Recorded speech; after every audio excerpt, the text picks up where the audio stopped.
20 अक्टूबर को दिवाली मनाएं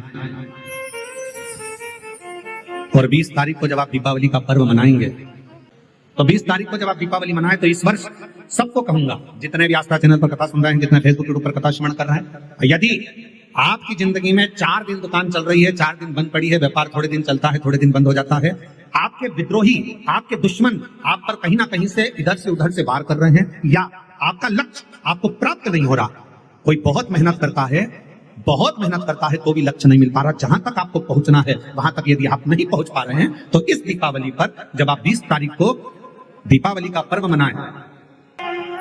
कई लोग रहते हैं, बहुत मेहनत करते हैं, बहुत परिश्रम करते हैं, सब चाहते हैं कि ये व्यक्ति इतने स्थान पर बैठे, इसको ये पद मिलना चाहिए, इसको ये कुर्सी मिलना चाहिए, इसको ये जगह मिलना चाहिए, इसको वहां तक पहुंचना चाहिए, इस व्यक्ति को तो इस पद तक पहुंचना चाहिए पर नहीं पहुंच पाता, इस व्यक्ति को तो वहां तक पहुंचना है पर ये नहीं पहुंच पाता। एक बेलपत्र का प्रयोग कर देखो, अगले वर्ष बात करेंगे कि मेरे भोलेनाथ ने आपका हाथ पकड़कर आपको उस मंजिल तक भेजा कि नहीं।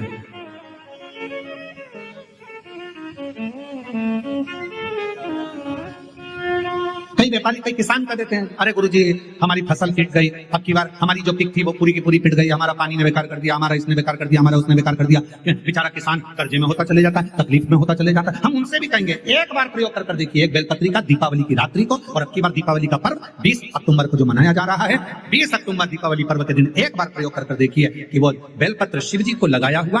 क्यों? क्योंकि भगवान शंकर ने माता लक्ष्मी को जब भगवान विष्णु को दिया था, क्योंकि माता लक्ष्मी की माँ ख्याति देवी, तो लक्ष्मी जी का विवाह शिव जी से करना चाहती थी, पर शंकर जी ने मना कर दिया था कि मैं विवाह नहीं करूंगा, इनको तो नारायण को दे दो। तो लक्ष्मी जी को भगवान शंकर ने जब यहाँ आया, तब माता लक्ष्मी ने वर दिया, भगवान शंकर से प्रार्थना करी, आप मुझे आज्ञा करो। शंकर भगवान ने कहा, जिस दिन तुम पृथ्वी पर भ्रमण करने के लिए आओ और जिस स्थान पर बेलपत्र विराजमान हो, उस स्थान पर तुम सदा विराजमान हो जाओ। वहां से फिर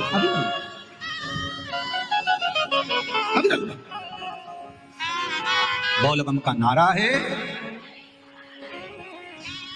तो 20 तारीख को दीपावली के पर्व के दिन शंकर भगवान को स्पर्श कराकर एक बेलपत्र लेकर जरूर अपने घर पर आए, और जहां पूजन कर रहे हैं उस बेलपत्र को एक प्लेट में अवश्य रखें, उस पर हल्दी और कुंकू उस पर अवश्य चढ़ाएं। एक चावल का दाना लाल कर, एक चावल का दाना पीला कर उस बेलपत्र पर अवश्य चढ़ाएं, और उस बेलपत्र को अपने पास में 1 वर्ष तक संभाल कर रखना। फिर अगले साल आप और हमें बताना कि उस बेलपत्र ने आपको मंजिल तक पहुंचाया कि नहीं पहुंचाया, आपको लक्ष्य प्रदान कराया कि नहीं।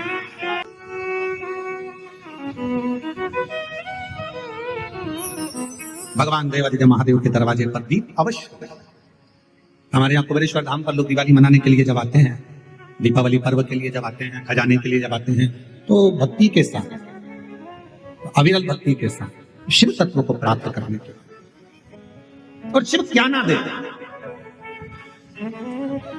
भगवान शंकर क्या ना दे,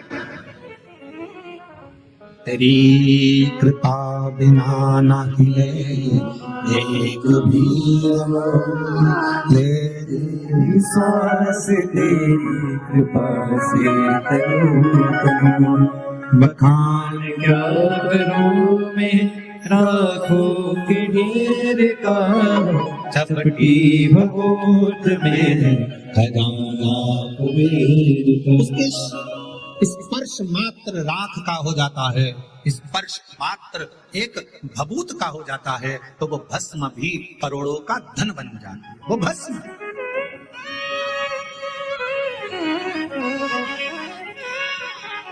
इसलिए शिव महापुराण की कथा कहती है, एक लोटा जल सारी समस्या का। एक लोटा जल लेकर शिव मंदिर जरूर जाओ। दीपावली की रात्रि को ठीक 11:30 से 12:30 के बीच में पीपल अगर पास में हो तो पीपल, आंवला पास में हो तो आंवला, बेलपत्र पास में हो तो बेलपत्र, इन 3 वृक्ष जो आपके पास में हो, जो नजदीक में हो, लगाना एक ही के नीचे। ये नहीं कि तुम तीनों के पास पहुंच जाओ, और घर में जाकर अपने लक्ष्मी की जो पूजन करी है वहां प्रणाम कर लो साहब। 1 रुपया पूजन वाली जगह पर जहां लक्ष्मी की पूजन करी थी वहां 1 रुपया कोई रखा हो, कोई चांदी का सिक्का रखा हो, उसको उसी समय अलमारी में या तिजोरी में पटक दीजिए। जिंदगी में कभी संपदा की कमी नहीं आ सकती, कितना भी कर्जा होगा। और तेरी कृपा का क्या भरोसा। कब किस पर हो जाए, जरा सी हम पर कर दो, जरा सी हम पर कर दो। आप दिल से उसको पुकारो, वो दिल से झोलेगा। आप दिल से कहो उसको, दिल से विनय करो उसको, दिल से निवेदन करो उसको, वो सुनेगा, आएगा, देगा, झोली भरेगा, जाए। तो शंकर भगवान पर चढ़े हुए जल की महत्वता शिव महापुराण की कथा कहती है। भगवान शंकर का पवित्र चरित्र कह रहा है कि मरने वाले व्यक्ति के मुख में गंगा जल क्यों दिया जाता है। आपके बच्चे पूछें, आपके रिश्तेदार पूछें तो उनको बताना कि शिव महापुराण में वर्णन आता है। स्वयं यमराज की धर्मपत्नी धुमोरना ने यह प्रश्न स्वयं जिस पर यमराज बैठते हैं उस भैंसे से, उस पौंड्रक से पूछा, भैंसे से कि तू किसी को कष्ट देता है, किसी को नहीं देता। किसी को तो तू अच्छे से लेकर जाता है और किसी को रुला रुला कर लेकर जाता है। बात क्या?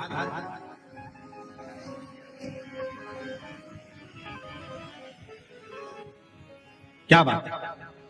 तो भैंसे ने कहा कि मैंने शिव जी ने, शंकर भगवान को मैंने वचन दिया, क्योंकि मेरे देवाधिदेव महादेव ने तो मुझे यमराज को दिया। आज अगर मैं यमराज के पास में हूं, यदि मैं यम के साथ में रह रहा हूं, तो इसमें शिव जी की कृपा है, मुझे शंकर भगवान ने करुणा कर दी।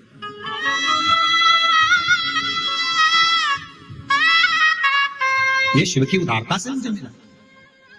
इसलिए हमारे सनातन धर्म में आज भी नियम है, ये गंगा का जो जल है वो भगवान शंकर का चढ़ा हुआ जल है, शिव के ऊपर से चढ़कर नीचे आए।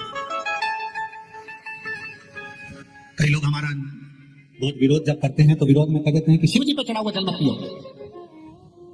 शिव वाले महाराज ने बताया पियो, और ये कहता है मत पियो। तो जो तुमसे कहे कि शंकर पर चढ़ा हुआ जल नहीं पीना चाहिए, तो उनको कहना कि फिर तुम मरते समय तू गंगा जल भी मत पीना, क्योंकि वो भी तो शंकर जी पे चढ़ा हुआ है। शिव जी के शीश पर आया तब तो नीचे आया। शिव महापुराण की कथा कहती है कि धुमोरना से, यमराज जी की धर्म पत्नी से स्वयं भैंसा कह रहा है, वो पौंड्रक भैंसा कह रहा है कि शिव की कृपा, शंकर कहा जिसके ऊपर शंकर का चढ़ा हुआ जल का पूजन हो, जो शिव का चढ़ा हुआ जल का आचमन कर ले, कहा उसको फिर कोई नरक के भोग ना भोगना।